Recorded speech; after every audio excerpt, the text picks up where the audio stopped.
Vous ne croirez jamais ce qui vient de se passer au Moyen-Orient. La démonstration de force massive de l'Iran vient de forcer Donald Trump à faire l'impensable, ordonner à Israël d'arrêter sa guerre. Décortiquons ce qui a mené à ce revirement spectaculaire. Hier soir, tard, après que des missiles iraniens ont frappé la base aérienne américaine d'Al-Udeid au Qatar, tout a changé. Pendant des semaines, Israël avait intensifié ses opérations militaires contre l'Iran, avec le soutien de Trump. Mais la réponse de l'Iran a été rapide et dévastatrice. Téhéran a été clair, si Trump ordonnait une autre attaque, tous les intérêts américains dans la région et au-delà seraient dans leur ligne de mire. Les tensions dans le Golfe ont explosé. Le monde a retenu son souffle alors que l'Iran menaçait de fermer le détroit d'Ormuz, une route cruciale pour le pétrole mondial. Un faux mouvement et la planète entière pourrait plonger dans une crise économique historique.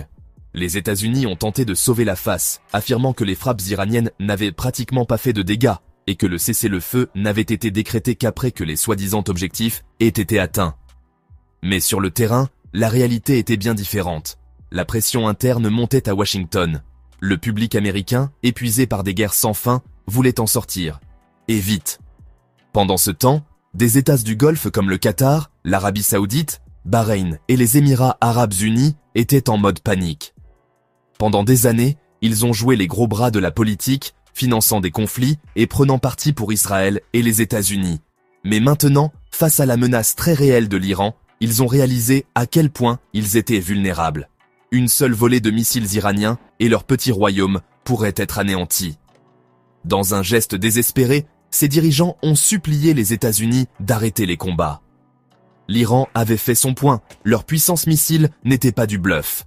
Ils pouvaient épuiser les ressources américaines et plonger la région et l'économie mondiale dans le chaos.